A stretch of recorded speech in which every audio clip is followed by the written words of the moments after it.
Are nothing like a photograph. They're constantly changing. All the layers I put on makes it always vibrate, mainly by contrast. Lots of layers with some are transparent, some are half transparent, some are opaque.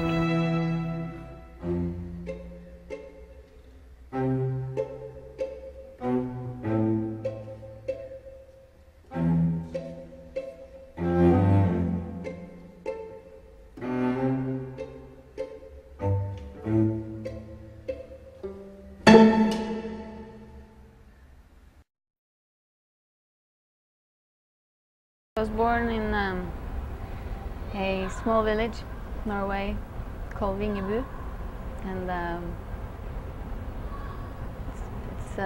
our house was close by the forest, so I spent a lot of my time running around there, and we also had some horses that I spent a lot of time with. Animals in general, I didn't spend a lot of time with other kids, actually. I was more interested in being in nature and just being part of this great magical place. I think because of that I naturally tended to express myself with visuals, drawing and colors, and that continued as I grew older, and I never lost interest of that. I didn't ever think I decided or knew that I would become an artist or have some sort of, well, that's the only thing I can do. It was just a natural way for me to express myself instead of words. Growing up in nature, growing up surrounded by forces of nature, I think has made me who I am and has a huge influence of the way I express myself and the way I paint as well. I mean, when I was a child I didn't think about these things, but I think of nature now as a sort of as a, in the way we are inside us. There's this constant changes of forces and energies, powerful and then these really quiet and forceful dramatic storms, and then these silent birds singing. always movement, and it has a almost meditative quality about it, because there is no words in nature. There's nothing there that's telling you directly something. You have to be aware, you have to feel, you have to just be present and sense what's going on. And you can feel if there's an animal coming, or there's the weather changes. Well, I realized in high school that I wanted to continue pursuing my art. I didn't know if I would be able to make a living from this, but I knew that there was no way I could go another road than something creative or using my abilities as an artist. A friend of mine was studying with the painter Adnadrum, and I went to visit his studio, and I was invited. He saw my work, and I was invited to study with him. And the art school I was with had many good qualities, but I found that it wasn't as traditional as I wanted it to be. And it didn't really teach me the things I was looking for as much. And while as Odd Nerdum is, in my view, one of the best painters today in following the old classical painting tradition. And I saw that this would be the best place for me, and I jumped to it.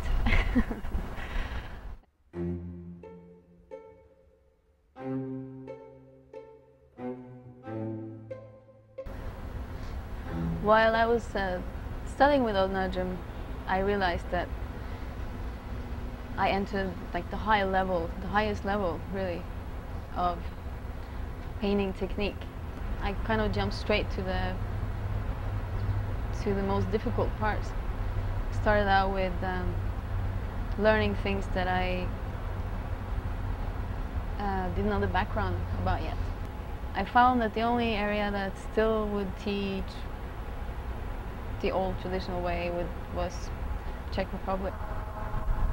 And the reason I applied to this school was because it was traditionally, or based on a traditional art concept. The anatomy, drawing lessons, studying of the model,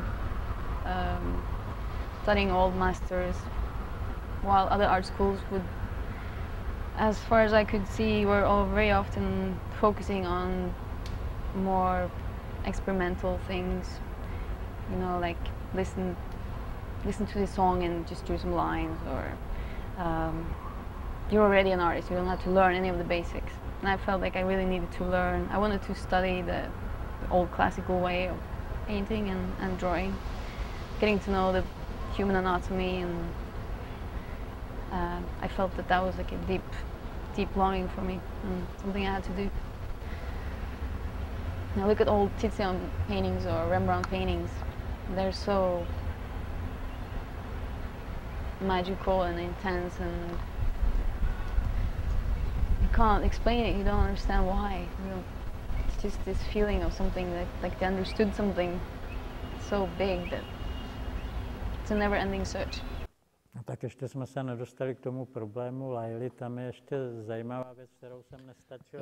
He started to speak about Laila. He remembers the small paintings of Laila being put on the ground, and other professors talk to Beran that it's important to take her in the school.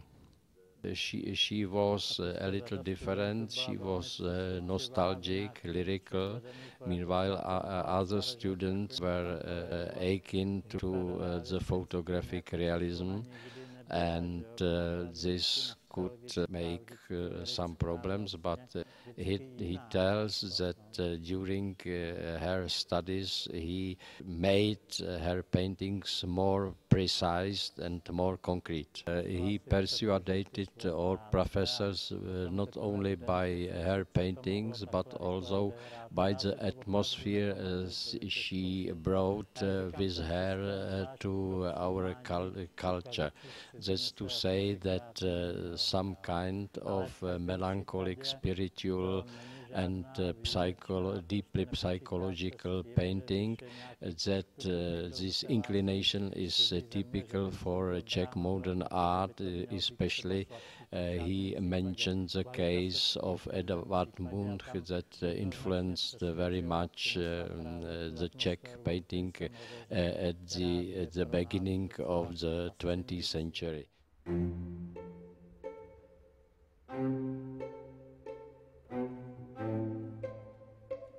Before I went to Prague, I came to San Francisco to visit a friend that lived here at the time, and I found the city to be incredibly fascinating, diverse, filled with contrasts,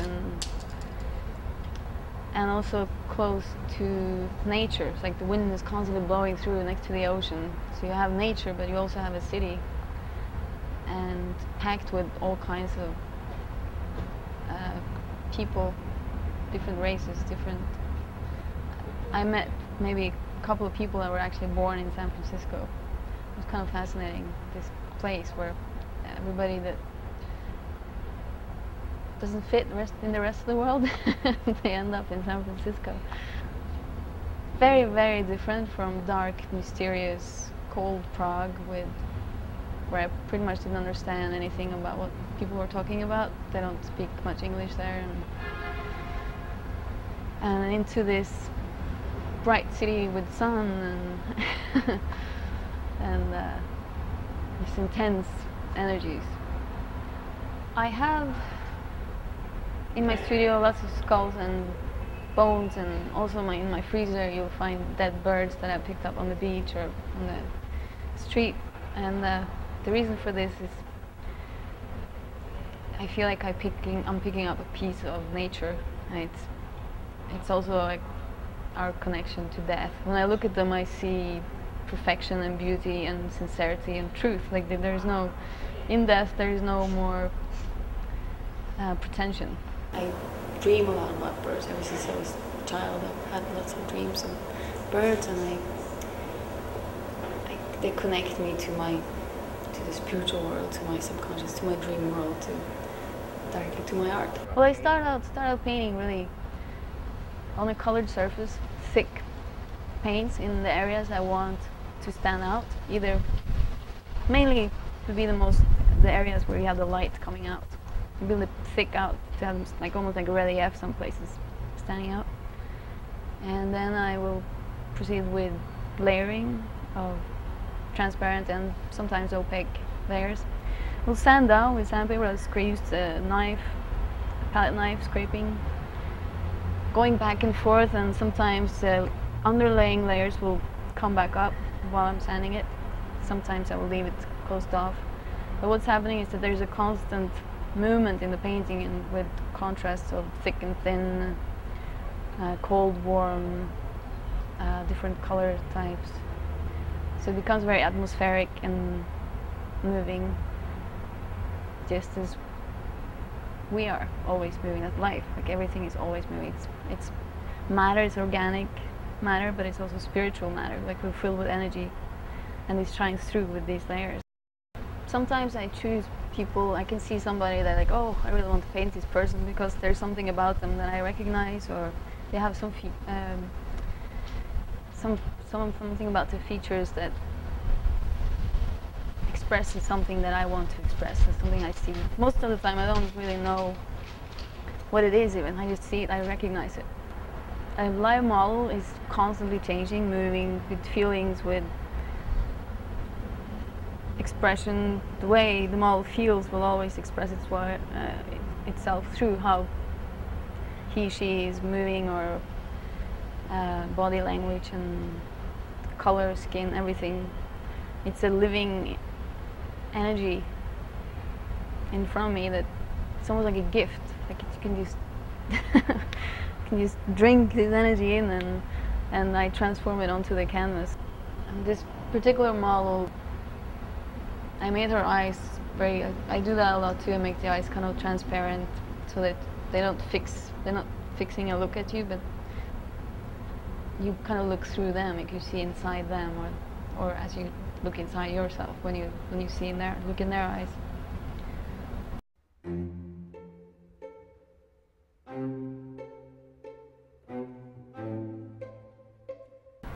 Art is very important. Today, I think with everything is so technology based, and everything is running like faster, faster, faster. We're being entertained by superficial things every day, or superficial information. We're always like bombarded with all this stuff that is not important. It's filling our brains, and we never have time to just stop and sense our presence and the presence of energies around us. Just being still, just having silence to focus on what it is to live, or the energy of life or death. I will constantly strive to reach the perfect image. I never know what a painting will look like when I start out. I'm painting to discover, to find answers. I wish for people to just, when they look at my art, I wish for them to just go quiet, and I hope for them to recognize something that's beyond their thoughts. It's just like a recognition of something timeless within them, from a dream world, maybe from their unconscious. Something that's just